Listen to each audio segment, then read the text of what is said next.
Hello, everyone, and welcome back. I know it's been such a break, but welcome back to Books and Booze, the series where the opinionated Lushes invite on indie authors, where they get to read a little bit of their book, and we get to drink along with it and ask them some questions about it afterwards. So I'm going to pass it to Dawn to introduce this week's author. Hey everyone, and welcome back. I want to welcome Rebecca Massey with her book, Violent Delights. I got to read it. I'm super excited to talk about this book. But let's talk a little bit about you. Where are you from? When did you start writing? Do you have any animals? We would love to know the names. I am originally from Memphis, and now I live far off in the woods in Mississippi. I don't even remember when I started writing. It's kind of something I've always done. It's the me thing. I think at like 12 years old, I just decided what I was going to do with the rest of my life, and I ran with it, and here we are. Gosh, I wish it was that easy for the rest of us. I know. I'm like almost 40 and I'm still like, what do I want to be when I grow up? You know, like that's okay. I'm 32, and like the other morning I remembered I was 32, and I had like an existential crisis because it's like I don't feel like I'm like mature enough to be in my 30s. Right? Yeah. Right? I feel like millennials we just decided like, you know what, we're just gonna be perpetual teenagers. Pretty much. That's just the way we cope with life. Because I'm also 32, so I get the feeling. Yes. Yeah. You're just, you know what? We're just gonna be awkward and like just ride it. That feeling for the rest of our lives. Just like that's it. Confusion and awkwardness. Like this is how we want to live our lives. So let's go with it. We're gonna be like some really cool old people though. Oh, like when we peak into our 60s, it's gonna be an interesting generation. Yeah, the not like 20-something years for me. I'm like, I know I'm not ready for like 60. It's so far away, but it's really I'm planning my retirement home plan right now. Like I got plans. Scooter races, shitting on nurses. We already know what my plans are. We're gonna have like DJs in the club. We're gonna bring back skating rinks. Oh my retirement home skating rinks. Roller rinks. Yeah, that'd be so much fun. Everybody will have to like those like special like things that hold them up because like if you fall when you're older, you're like we're all holding chairs, like those plastic chairs, like toddlers. Yeah. But pillows everywhere. With your little walker, the little balls. You know we're gonna break our hips, right? Like that's like the first thing to go. That's fine. That's fine. My knees went because back when I was like you know, back in the day, like dance moves getting low, that was the thing. My knees were done by 25. So that's true. Yeah. So you want to tell us a little bit about your book, Violent Delights? Violent Delights. It's a dark hitchhiker romance. It's actually, I think. It's not really my first dark romance, but I would say it would be my like first contemporary dark romance that came out. And it's so hard for me to explain it because obviously there's like spoilers that I could give away that I don't want to give away. But essentially you have your female main character who's trying to get away from a bad situation, and the guy she picks up on the side of the road is also trying to escape a unfortunate situation, and kind of it's just chaos ensues from there, as things naturally would when you pick up a random hitchhiker in the middle of the highway. So, you know, my fantasies right there. Yeah.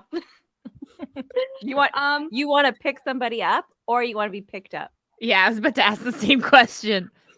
I don't care as long as they're dangerous and like mysterious, you know, like. Okay, well, you know what? Go to random Steve at the gas station. Well, I was gonna say the first step is first you'll have to get your license. Like, you can't pick up a hitchhiker. Like, by the way, I'm driving illegally. Hitchhiker, okay? Like, I'm gonna get some strange guy's car or whatever.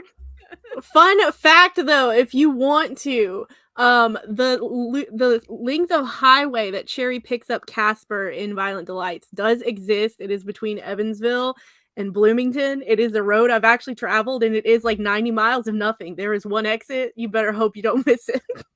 Oh my gosh. You and Dave could role play. You guys go down. You could so go take that actual road trip because that's where most of those locations came from. I've been on that actual road trip. Oh, that's Okay. cool. Now, And- now that's fun. what I'm gonna do for my like anniversary. Just role play. That's good. Road trip role play. Yeah. Yeah. Don't go to the Lake Michigan part though. You can probably skip that. Yeah. I'm gonna skip that part. Gross, Lake Michigan. Blah. Yeah. To be fair, all the Great Lakes are gross. Like, That's true. They are. we're not just picking on Michigan.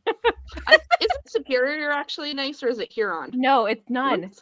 Lake Okay. Huron. They're all it- gross now. Lake Huron isn't a Great Lake. It's just the lake we have, and Okay. it's not as polluted. But the I further thought north the ones you up are, north were nicer than like yeah, like the Fort further Erie north, and like the further north you go, the safer the fish are to eat. yeah. Yeah, Oh, the world. This is why we didn't grow up. that's right. This is why we're all teenagers still, because Because the adults in our life let the world go to shit. So I refuse. I refuse to grow up. Sonia, you want to tell us our drink words for tonight? Yes, they are cherry, Casper, Chicago, and phone. Woohoo! All right, whenever you're ready, you can read your chapter and we can drink. Okay. I'm just gonna mute me here so my slurping doesn't interrupt. And our burping. Oh, that's me. I'm the burper here. I'm column A, column B. It depends on the day. Yeah. I've actually never read aloud for people before either, so we're gonna see how this goes. You're actually not the first author to be on our show to say that. It's actually like I'm like surprised at how common that is that you don't read the work aloud. I feel like back in the day it was a more common thing to really kind of have readings from your work, and nowadays it's all social media, so it's like 130 characters of this is the book, go get it. It's true. It's true. Yeah. So you gotta like pitch it really fast. Okay. So I'm actually gonna be reading from chapter 2 because this is where kind of things actually like really kick in. Can y'all Okay. hear my husband's truck? Nope. Okay, because I can through my headphones. All right. So she's already picked up Casper, who is our hitchhiker. So the radio is still playing music as we drive down the dark highway. I'm a bad conversationalist. The silence feels heavy, but I'm not really sure if he's up for having a conversation. He appears like one of those locked up men who only speak when needed. Where are you heading? I ask. Chicago. Where are you coming from? Eddyville. Yep, he's that sort of guy. He has his elbow propped up on the window's edge as his fingers hang out the open window. I can see a tattooed inked along his arm. It's a dagger ripping through a female's body. A naked female. I probably should have taken notice of that before asking to get him into my SUV. Are you sure this was a good idea, Cherry? I'm thinking to myself and staring out the windshield as he turns and watches me. His gaze is steady, a predator's gaze. Is he sizing me up? No. Surely, if he meant to harm me, he would have done it on the side of the road where there were no witnesses, right? I can just hear my mother scolding me if she ever finds out I did this. She's never going to find out. This is one of those stories that I'll carry to my deathbed, or maybe only admit when she's on hers. Cherry, he says. The sound of my name on his lips is seductive. Did he intend for it to be? Giving a half grin, I glance at him. Is that really your name? He asked. I nod. Yes. My mother thought it was sweet. Sweet, he chuckles, the corner of his mouth tipping up to show his sharp canines. Casper, I say. That isn't a common name either. It isn't, he agrees. It's what people name their dogs. It isn't that bad, I tell him. It has a dark mystique to it. Dark mystique? What the fuck, Cherry? He's quiet as he continues to ponder me. I can see y'all drinking out of the corner of my eye. Okay. I cannot tell what it is he is thinking. Does he think I'm attractive? Is he gauging his odds with me if he said something flirty? Does he just think I'm crazy for picking up a dark stranger from the side of the highway? It's been years since someone has considered me so closely. I don't really know how to respond to it. I feel like a deer in the headlights. My thoughts are interrupted when my phone dings. The weak signal did not let the call come through, but the voicemail notification pops up on my screen with Ricky's name.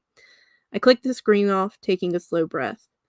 So, he realized I'm not coming home. Casper stares at the phone, his eyes narrowing for a moment before he shifts in his seat. His legs are almost too long to fit in the space between the chair and the dash. "Where are you going, Cherry?" he asks. "Michigan," I tell him. I probably shouldn't be telling him. He nods, turning to look out the dark window. There are some faint lights far off in the distance, but other than 3 or 4 cars up ahead, there's nothing to see but black. "Where are you coming from?" "Memphis," I tell him. "I'm moving." He glances into the back of the vehicle. Other than his bag on the seat, there are 2 suitcases in the trunk. They aren't big, but they were all I could carry out quietly without waking Ricky up. I am a bit of a minimalist, I tell him, trying to play off my lack of luggage. A text from Ricky pops in just as my phone manages to pick up a second bar of signal. There's no privacy blur on the message, and the long string of curses appears just below his name. I click the screen off again and grab my phone from the holder, tossing it into the cup holder between us. I'll have to put on the do not disturb once I have a chance. Casper is quiet as he continues to stare at me. His eyes are just dark enough that I cannot gauge what he is thinking as the silence permeates the air around us. "Who you running away from, Cherry?" he asks. "What makes you think I'm running from anything?" I know the look, he answers. People who run, they never really settle. "Well, I guess it's a good thing I'm just on a road trip." I smile at him. My fingers tighten on the steering wheel. My phone dings again, the sound playing through the SUV's radio system. I hit the off button on the console and Casper shifts in his seat, dropping his hands into his lap. There are other tattoos on his arms. I can see the dark outlines, but can't make out the designs in the dim light. "Are you from Chicago?" I asked, trying to end the tense silence pressing down on us. "No," he tells me. "Not really. Grew up in Kentucky, moved to Chicago when I was 19. Came back to Kentucky a few years ago." "That must be where the accent's from," I note. Being a transplant from the North, I've always enjoyed hearing the different variations in Southern accents. Each state has its own dialect, and each region in the States has their own twangs they add to it. Ricky was from Memphis. He was working on the barges when I met him in my hometown in Michigan. When he went back south, I followed. It wasn't long before I realized he had only brought me so far from home to isolate me from anyone but him. We pass a sign that says the exit is only 40 miles away. Still a bit of a trek, but it's something. I point as the green square flashes by and Casper glances at it before the road becomes nothing but black again. The phone lights up in the console between us, casting a blue glow on Casper's features as he glances down at it. "Does he know where you're going?" he asks. I sigh, glancing at a car that is speeding by in the southbound lane. I don't really want to talk about it with someone I met on the side of the road. Understandable. You know cell phones have trackers, right? My eyes widen as I glance at him before looking down at the phone. "I can turn it off," he tells me. For a moment, I debate it. Picking up a man on the side of a dark highway is about all the danger I needed one day. But if Ricky is able to use my phone to find me, he will know where I'm going. If he saw me crossing into Indiana, it would only take a few seconds to pinpoint that I was heading home. And he's likely to take a flight to make sure he's there when I show up on my mother's doorstep. "Can you?" I ask softly, trying to keep my lip from quivering. He nods. He picks up the phone and holds the screen toward me. I type in the code and he opens the settings apps before hitting a few buttons and clicking off the screen. "Signal's coming back," he says, dropping the phone back into the console. "What type of phone do you have? You can start charging it," I say, yanking my own charger out and holding it up for him. "I don't have a phone," he answers. I freeze. "You said it was dead." "Easy lie," he muses, pushing my hand down as he shrugs his shoulders. "Then how? The next exit is the last one until Bloomington. Do you have enough gas to get there?" He cuts me off. I nod, my fingers still clutched around the charger's cord. He follows the gesture, leaning forward in his seat and reaching behind him. He pulls a gun from his waistband and points it at me. The black metal shines even in the dim blue light from the dashboard. "Then keep driving."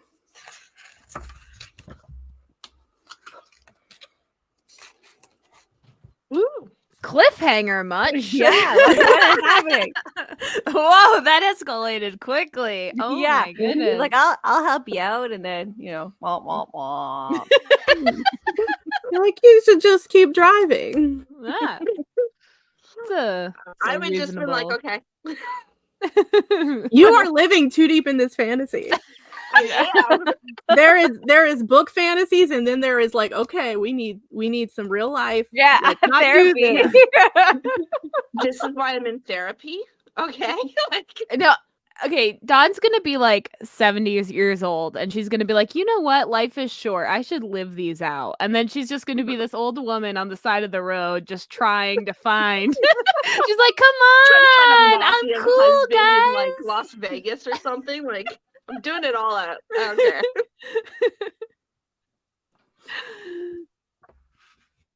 So who wants to start? I'll go. asking I'm going to go questions? first. I want to ask a question first because in our little green room, Rebecca told us she has a podcast.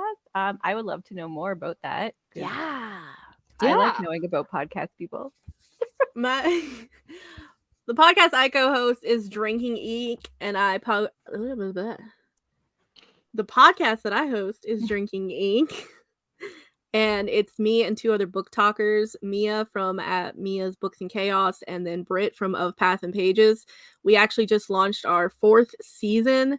This one has kind of a Bridgerton theme to it. So when you see all of our season 4 promo stuff, it's us in like Regency get up in cartoon form. Great. That's so cute. But usually we either do author interviews, we've interviewed some narrators, some other big book talkers and things like that. We just talk about all the bookish things.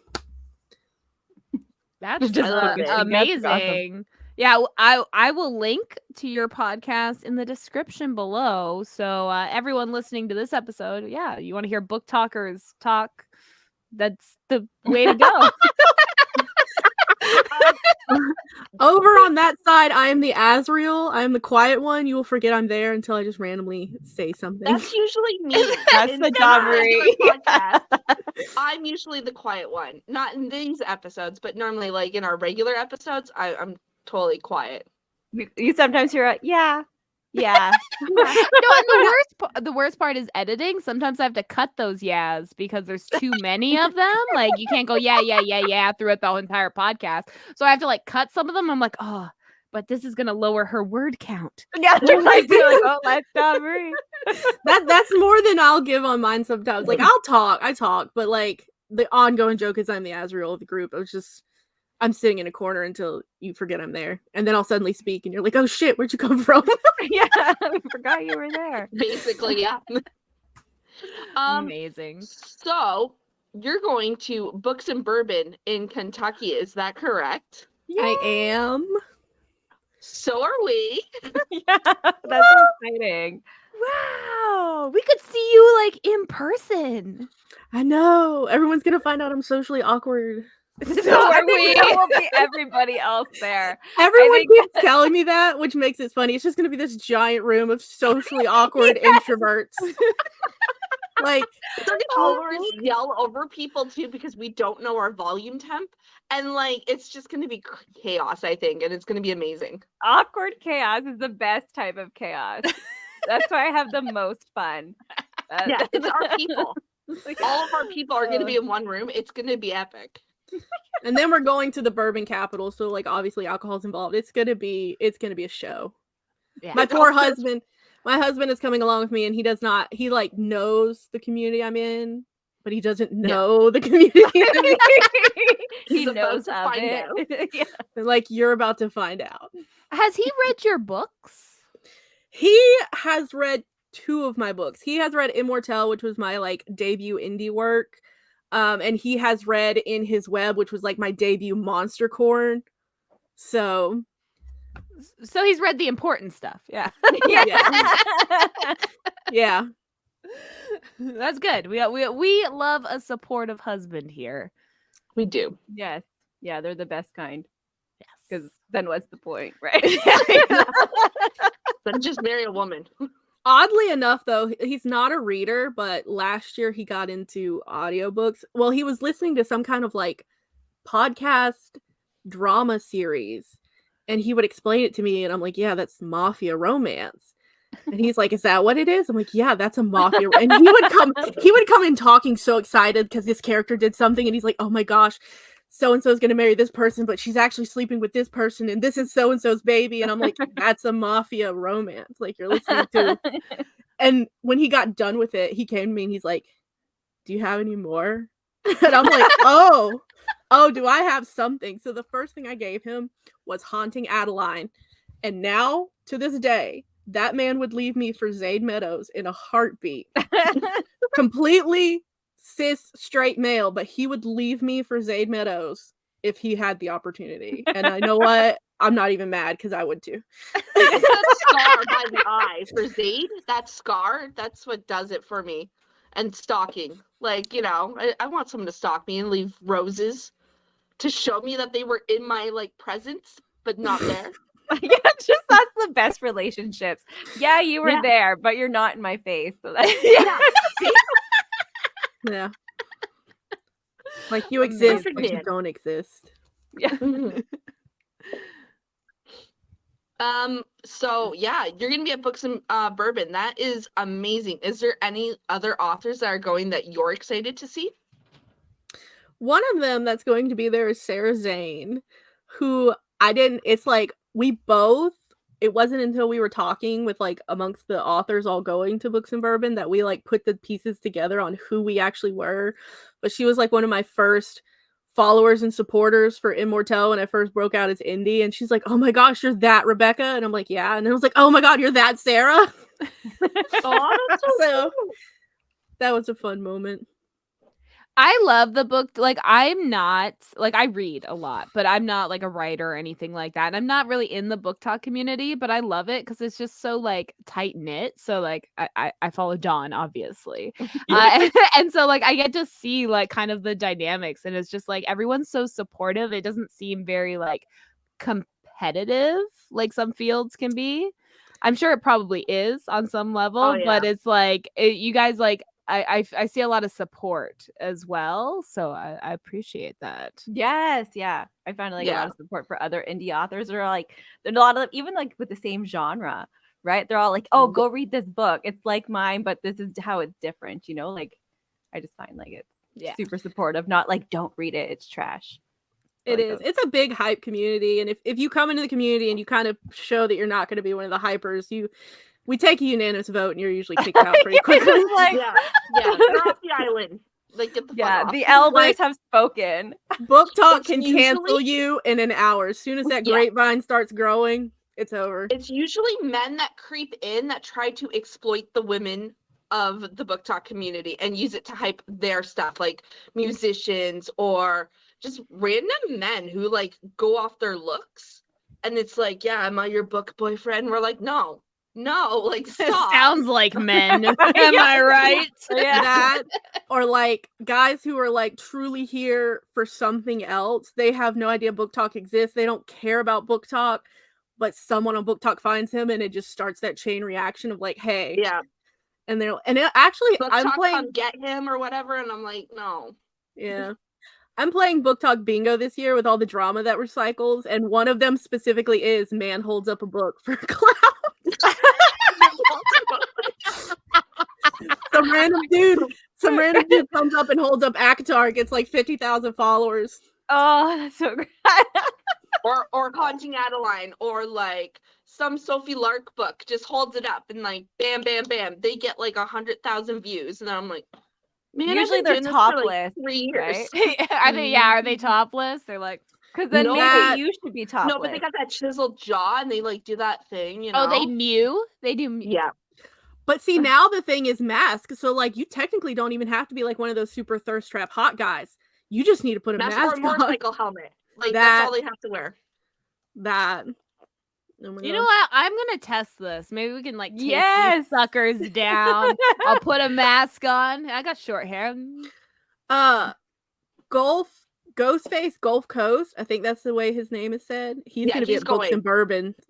He Yeah. wears He's- the mask too. He's one of the mask guys. Yeah. And he's gonna be at Yeah. Books and Bourbon.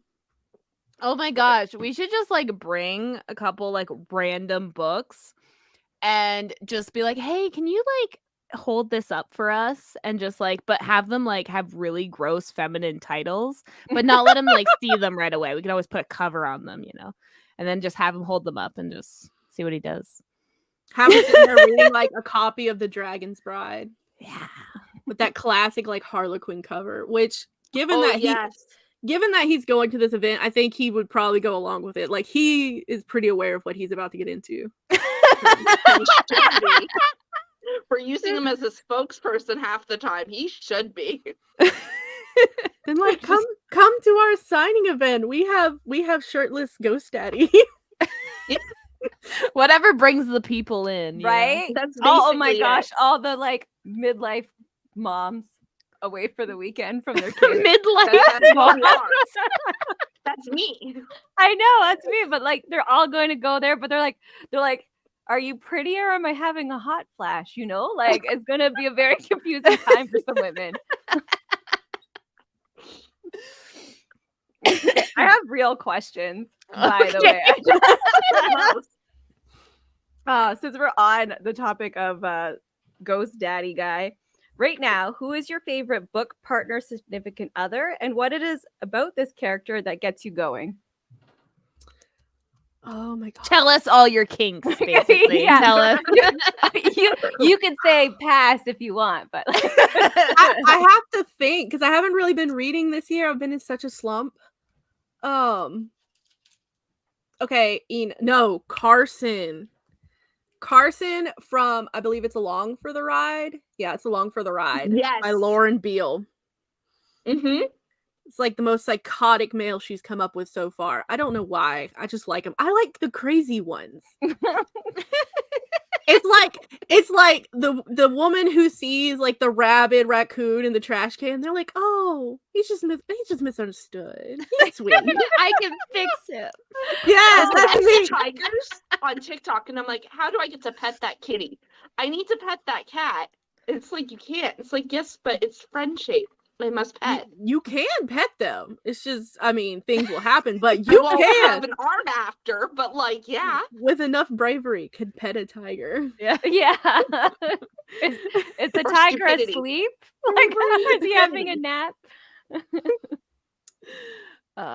Yeah. No, well, why? Like, just because he's crazy and like, I haven't read the Yeah. book, so I don't know what he does. So He's a psychopath. He's a psychopath, assassin, serial killer guy.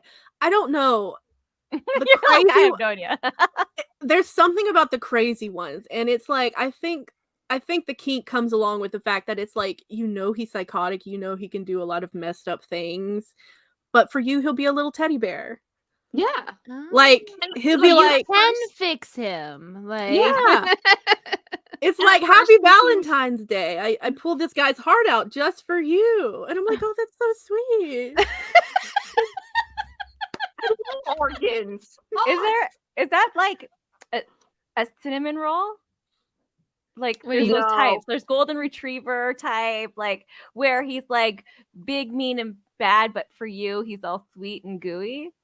No, is the that golden cinnamon retrievers roll? are all that like. Oh sweet yeah, I all know, the I know time. that one. yeah, but she's yeah. talking about the Yeah. cinnamon roll types where they're Yeah, this- like, I don't big think and they bad do on the- cinnamon.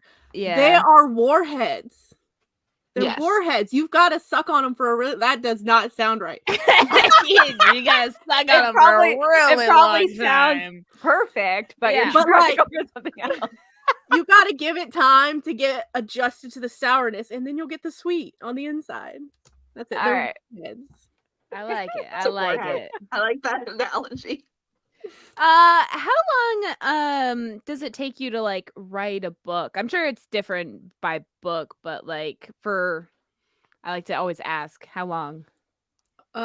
Depending on the book, anywhere from like 3 days to a month.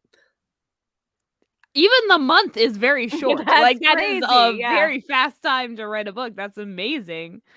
Well, I think mainly because, like, I have the Aranor tales, which are like fantasy, but they're like retelling fantasies. So there wasn't like a whole bunch of world building to do there. So since I don't have like as extensive a world building situation as some authors do, it makes it a little easier. It's kind of like word vomit. Once I get an idea and it sticks, it's gonna come out, whether I want it to or not. Yeah. No. Like Violent Delights wasn't even supposed to exist. I was working on the Carnival of Curiosities, and I still had like 3 of those books to write, and I was sitting there and I saw a random TikTok on Saturday night, and I was like, I have an idea. And 2 months later, Violent Delights released. That's So great. That's a fast turnaround. So that's amazing. That's very, very good. Do you like set like a schedule, or just whenever you feel like writing, you just write? whenever I feel like writing, I just write. For quick releases like that, though, since I do work with a cover artist and an editor and stuff, I kind of have to call them. And I'm like, look, hear me out, but can we rush order this? So Like it's pretty much done. You just gotta like add your little quirks and then like off it goes. Yeah. That's good. Okay. So Violent Delights. Now we just talked about Lauren Beale's like Along Came the Ride, but the first one is Hitched. Was like any motivation from that, because they are kind of similar, only the hitchhiker part, like was there any motivation with that book to get you to do Violent Delights? not really, because it wasn't until I was like halfway through like the first draft of Violent Delights that I actually stopped and I was like, wait, are people gonna think I'm copying Lauren? No, it's not. It's nothing the same. Like at first, when I read the first chapter, I was like, oh, it's kind of similar. Like I've read something very similar to this, but then after the second chapter, it totally changes, different than Hitched, like completely. Yeah. Especially that ending. The ending was what I knew was going to happen. That was going to be the thing before it all. But like during the writing, I was asking people who were like, I usually like bounce ideas off of. I was like, is this too much? Like, are people going to think I'm... Because I'm also a Lauren Beale fangirl. Yeah. Like, I'm a major... Sorry. You did so well with the foreshadowing, because it didn't click to me until after it happened. And I'm like, holy fuck, they were watching that movie. I'm not going to say what movie or else you're going to know. On the tablet, in the car, repeatedly. And it was like foreshadowing of how the ending was going to be. And I was like, damn it, I didn't see it till it already happened. And I was like, fuck. I was debating too, like, the way it specifically ended. I was like, I wonder if they're going to think like there's a misprint in here and something happened. Like, right, because the ending, like the sentence, it's run on, and I'm like, oh, that's it. And then I was like, realized what happened. I was like, I had to go back and reread that whole chapter again just to be like, yeah, that happened. It reminds me of The Sopranos. Like, have you seen the last episode of The Sopranos? Yeah. It cuts to black. Oh yeah, like I didn't watch that series, but I've seen clips of it. Yeah, people got so mad because it's in the middle of a scene. There's no signifying that it's ending. It just cuts to black. And the going theory is because he died. Yeah. So I think that's interesting though. Like the way, oh God, I don't know how to explain it without giving it away. I know. Like I'm trying to say these things too without giving it away. But read the book, people. Read the books. Yeah, you'll have to read it. But it's yeah, I don't know how to say it without giving it away. It's like a typical ending. Yeah, it's not. It does foreshadow. Like you see the ending before the ending happens if you go back and reread it after. Like there's a lot of foreshadowing, which I loved. I mean, technically too though, like the title kind of tells you what's going on, and then like where was it? Like the quote in the beginning of the book. Yeah, like I said, tons of foreshadowing. Like there's clues, it's gonna happen, and then you don't think about it until it does. And then you're like, crap, you mind tricked us. That's good though. That shows like the writing is like, because like I hate when I can guess the ending, which I always try to do. Yeah. So it's nice when it tricks you, and then you're like, oh yeah, it was all right in front of my face this whole time. Yeah. Now it makes so much sense. Yeah. Like the Sixth Sense and the Red. Like you're like, now I know everything. Yeah. Yeah. You're like, oh, it was so obvious. But then yeah. All right. Oh my God. After drinking, I can't read my own writing. Are there any messages or advice you hope your readers take away after reading this book? Use gummy bears responsibly.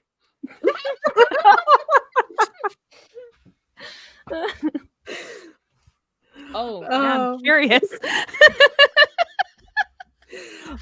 I debated. Yeah, I've traumatized some people with gummy bears. Like the amount of people who have talked to me have been like, "Why the gummy bears?" I'm like, "I'm sorry, but it had to be done." Did it though?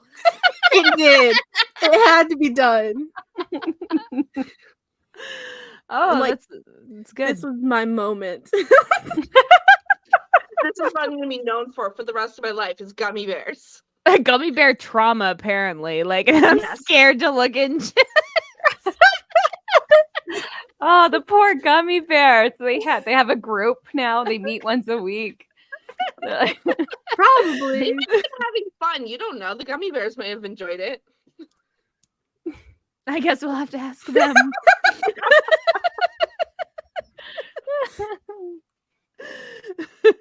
Well, speaking of like advice and stuff, do you have any advice for like first time authors, maybe working on their like first book or like haven't released yet? If you're still in the writing stage, just write. I see a lot of first time writers who kind of get hung up because usually they'll write a chapter and then they'll go back and edit a chapter, or it's like they stop and they go back every 5 chapters. And while that might be kind of like keeping you in the story, it's slowing you down. Like, just word vomit the first draft. It's not going to be pretty. It's going to have holes, but just get it done.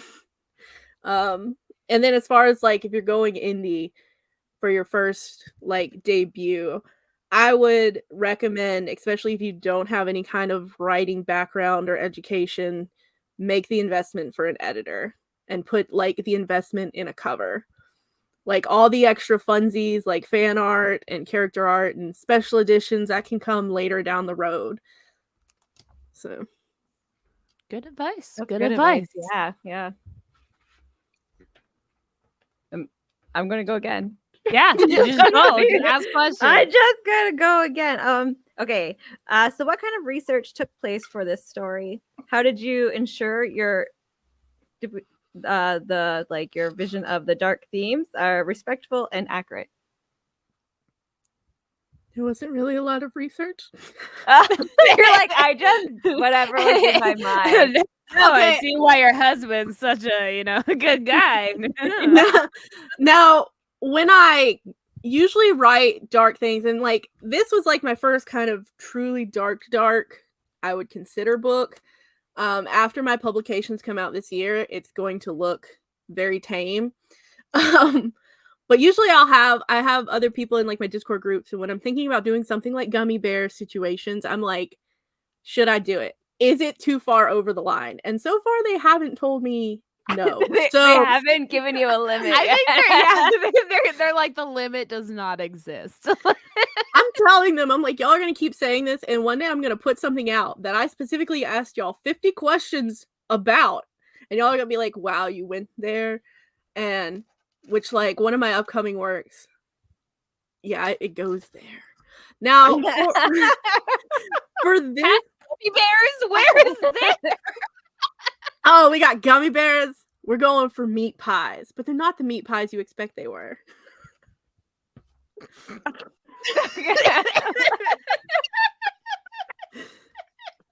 I didn't know what meat pies to expect, so now I'm like, you're like, whoa, I know it's definitely not chicken, I guess. I don't know. Yeah, it's definitely not chicken. Okay, we'll put it that way. Now, for this book also, like the trip they're on, like Cherry's coming from Memphis. She's heading to Leadville, Michigan. Catherine's trying to get to Chicago. They loop around through Gary. They take like a loop through Ohio up through like Cincinnati and Dayton and things like that. That's an actual road trip I've been on because my mother lived in Bloomington. So most of the trip and the roads they're going down, I've actually been down myself. So that's about as much research as Our experience. Yeah, I was gonna ask, like, are a lot of your books based on like real locations you've been to? No. Just this one. It just worked out that it was this one because like I didn't have to think about it too much. I'm like, well, where's she coming from? Memphis. Well, I'm from Memphis. Where's she going? She's trying to get north. I've never been into Michigan, but I've been to Gary, Chicago, all those other places. So I was like, well, I know this road. So I know it's an empty stretch of nothingness. So it made more sense if she's going to see a rundown car in like this dark stretch of highway where there literally is nobody. If you're out there at night between like that Evansville Bloomington stretch, it's pitch black. And if it's late enough at night, there are no cars. It's just empty. So it made more sense that she's like, well, I'm going to be the good human and stop because I know literally no one else is coming. So even the park at the very end of the book exists. I've never been to it, but You know it's there. I looked for it. I specifically was like digging through Google Maps. I was like, I need a good spot for them to end this story at. So for Violent Delights fans, you can go. There is a real Oak Avenue with a real park on Lake Michigan. If you so choose. That's awesome. It does also have one of those little park bathroom places there. That's great. Good to know. What's a park bathroom? Like a bathroom at the park? Yeah, it's like a little brick like, building. Beach parks, there's those like stalls, like the house. Yeah. Because there's many things you can do in a bathroom. Right. I was just like, there's a bathroom at the park. So I was like, don't most parks have bathrooms? But I guess they don't. No. Not if it's not big enough. Major parks, like major big parks have bathrooms, but not small little parks. I'm trying to think. I don't have any real big questions. I think I asked all mine. Oh. Okay. All right. I have. Can you tease any upcoming projects or books you are working on? I can. But there's a lot. You're like, I don't know what to pick. Well, like, do you want the rundown or like the what's coming closest? Whatever you want to give, really. Yeah. What We'll do take you anything. Yeah, we're we're takers. Yeah. Let's give it. So, if this episode's airing March 7th, I will have just released my second little corny demon parody with my co-author, Adeline Graves. It is a series of demons who are accidentally summoned when they're not supposed to be summoned, or it's like these people are trying to summon like the demon for revenge or the demon for lust, and they get somebody else on accident. Something goes wrong. And the second one that's coming out is the demon of gluttony who gets summoned into a mall Easter bunny suit. Oh, that sounds amazing. So it's just Just fun in time for the holiday. Yeah. We released a snowman one for Christmas, and now we have the Easter bunny. And then there'll be a couple more coming this year. And then right after this, somewhere in April or May, I'll be releasing the first of a mafia romance series. They're standalones, but they all take place in the same world. It's called The Syndicate. This first one is a Why Choose Forced Proximity. It's actually titled Forced Proximity. So it's forced proximity, it's Why Choose. It's like arranged marriage, kind of forced marriage situation. That will be my first Why Choose. And then I have a serial killer romance coming out also somewhere within the next few months. And in the serial killer romance, it's actually called Filthy Little Angel. And someone from Violent Delights will be popping back in for a little cameo moment. Ooh. So... Okay, normally I ask this question to all authors, but I don't have to ask it to you because I ask if you're a plotter or a pantser. I'm assuming pantser based on how you describe your writing, but who knows? Do you plot it out and then word vomit? No, it's total It is chaos. Major Like, pantser moment. I don't even know what's gonna happen. Like, I find out the same moment y'all do. Like, oh, I wrote that, yeah. We got to this point in the story, and this is what happened. That's all I know. Okay, so how do you find character development then? Do you like build the character as you're writing, or do you have like a full character in your mind that you write out? They get built as I'm writing. So Nice. So you don't have they- conversations with them prior? Like they don't like slip into your subconscious and be like, hey, so this is what's gonna happen.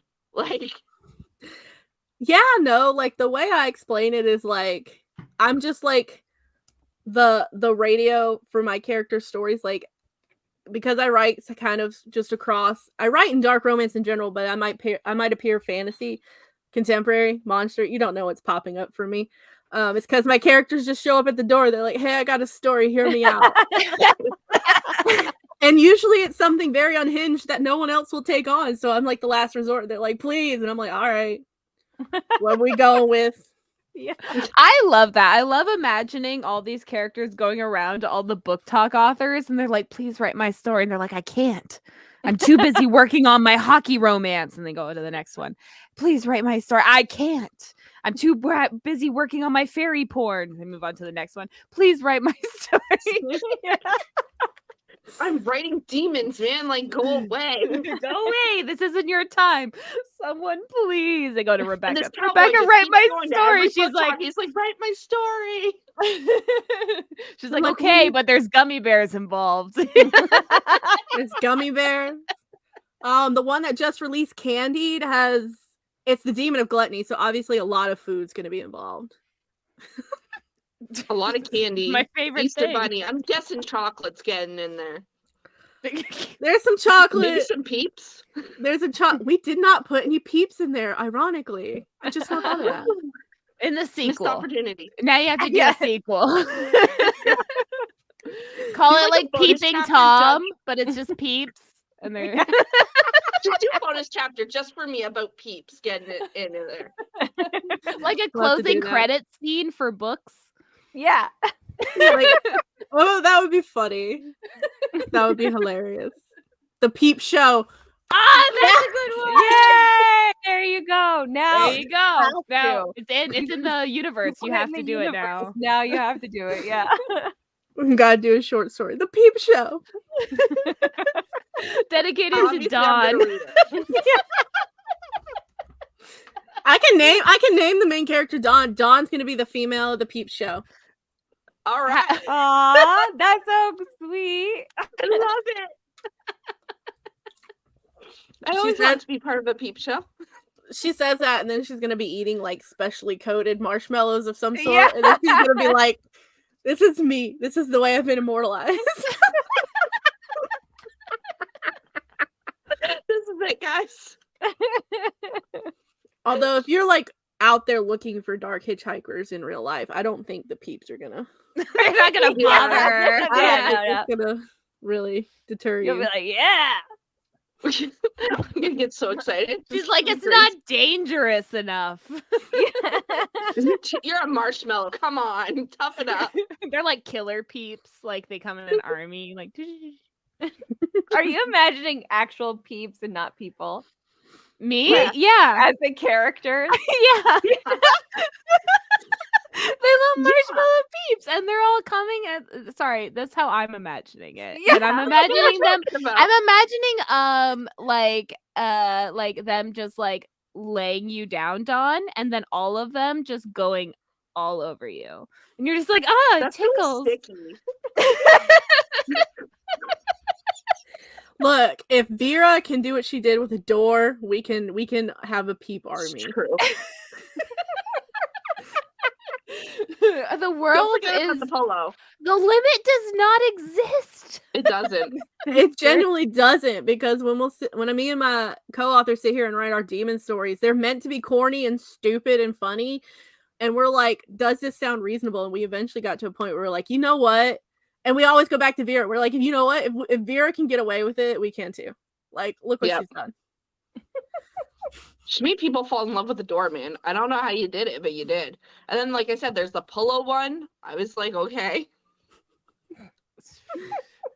Art is subjective. Yeah. That's what the lesson is. Art is subjective. Book Talk is out to see like what object we finally come up with that you can't bang. That just we don't want to do it. Okay, we need to find someone to write a podcast or microphone romance. For us specifically. There is I don't know if it's like a microphone sentient object, but there's a book called The Power Receiver. Well, there's even that one where somebody's getting banged by the book reviews. Like they come like 3 stars is not good enough. Like I don't they come understand. out of the computer and bang this chick. The book reviews do. There I is feel no like that limit. was a personal experience that the author wrote about. She literally got fucked. Oh, man. She just masturbates to like the book reviews, and she's like, "People will like this." Her own Apparently they reviews. did. Yeah. They read it, so there's one with there's an iWatch. There's Clippy. Oh, Yes, we right, we we know talked about Clippy. Clippy. We know Clippy. Yeah. Yeah, we're familiar Read with that one. There's just nothing yet. So Yeah. We haven't found the line. that's why the aliens won't visit us. Because we'll try and fuck them. And they're like, no, we're not ready for that. How do you know the Too much aliens aren't commitment. trying to fuck us? You know, they might come in and be even dirtier than we are. They got Yeah, tentacles. that's why they're But out we would like it as Their humans, main we'd be goal. like, okay. Dawn's gonna sit there and be like, "Are you abducting me? Really? Oh my god!" Where's Something the you probe? I'm all out of questions. I think I got Yeah. more information than I was expecting. Me too. I So- had a lot of fun. Yeah. It was good. So Do if wanna you tell us, Yeah. Oh, do you want to tell us where you can get your books and or where we can find you? All your socials. You can find me on TikTok as the Bookish Misfit. I'm on Instagram as r.massey.author. That's the main places you'll find me at. If you happen to come across one of the Discord groups where I unleash my chaos on the daily, you could find me there too. But yeah, that's about it. For our YouTube watchers, we also have her TikTok link scrolling below, and we'll also have links in the description for everyone to all of Rebecca's socials as well as the podcast. So yeah, easy peasy to find. Easy peasy to Yep. find. So yeah, so thank you so much, Rebecca, for coming on. You're Yes, welcome. thank Thanks for you. having me. Yes. And yes, I thank can't you. wait until October where we get to meet. Oh my gosh, yes. Oh, we Like, could bring little autograph books. You know, like you do in Disney World. I'm bringing And, gummy like, bears. And like everybody, like all the authors that we get to talk to, we can get them to sign it because it's like there's like spaces. Have you ever seen a Disney Yeah. autograph book where each star already has a pre-made page? So we can do that for each. Okay, I was gonna just get a notebook and go around and be like, sign your name and draw a pair of boobs, and then see how each person draws a pair of boobs with their signature, and see what happens. Make Perfect. a collage. Collage of boobs, yeah. Drawn by good Draw authors. penises, but like that's cool. Oh, okay. I'll give them. I'll be like, draw a genital and see what they come up with. Yeah. your favorite sex part. And Yeah. then- Oh, someone's gonna draw shoulders. I feel like someone's gonna be creative enough. They're gonna draw shoulders. Or elbows. Oh Like, yeah, they're gonna be the like penis. the back of the knee. Yeah. So erotic. Okay, well, thank you, everyone. Thank you so much, Rebecca, for coming on. This was so much fun, and again, I can't wait to meet you. And we'll see you all next time. We're gonna release a couple more episodes of Books and Booze before we end season 2 and start season 3 of it. So keep on the lookout on Thursdays for these episodes to drop. And we'll see you all next time. Good night. Bye.